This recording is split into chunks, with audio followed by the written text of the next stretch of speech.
Gate number 1 કે જ્યાં આ બ્લાસ્ટને અંજામ આપવામાં આવ્યો હતો. અત્યારની આ વિગત છે.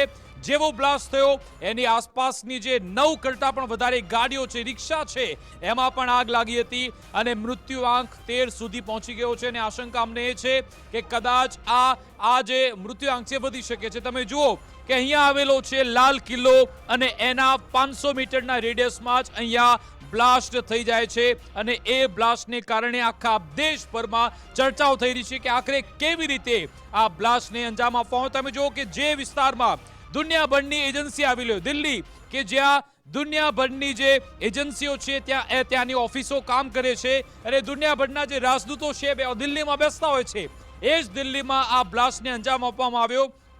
છેલ્લા 72 કલાકના સમાચાર જો તમે ટ્રેક કરો, સતત આતંકવાદીઓ ઝડપાઈ રહ્યા છે. ગુજરાતમાંથી 3 આતંકવાદી ઝડપાયા. એમની પાસેથી અસોલ્ટ રાઇફલ મળી આવી.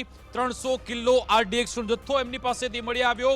એ લોકો એક કેમિકલ પણ એવું તૈયાર કરી રહ્યા હતા જેને રેઝિન કહેવામાં આવે છે, જેનાથી લોકોના જીવ જઈ શકે. અને એની વચ્ચે દિલ્હીમાં આ બ્લાસ્ટ થવો એનો મતલબ કે એક મોટું ષડયંત્ર હતું. અને અત્યારના સમાચાર એ છે કે દિલ્હી પોલીસે એક સંદિગ્ધને ઝડપી પણ લીધો છે. એ ખૂબ જ મહત્વની કડી સાબિત થવાનો છે આખા કેસમાં કે આખરે કેવી રીતે એ વ્યક્તિ સાથે કોણ કોણ સંકળાયેલું હતું. તમે જો, આપણે યાદ હશે કે જ્યારે પાર્લામેન્ટ પર એટેક થયો હતો ત્યારે એક વ્યક્તિ એ દિલ્હીમાં જ બેસીને લોકોને ઓર્ડર આપી રહ્યો હતો અને પછી એ ઝડપ્યા. એના વિશેની વિગતો મળ્યા બાદ આખો કેસ આપણે સામે આવ્યો હતો.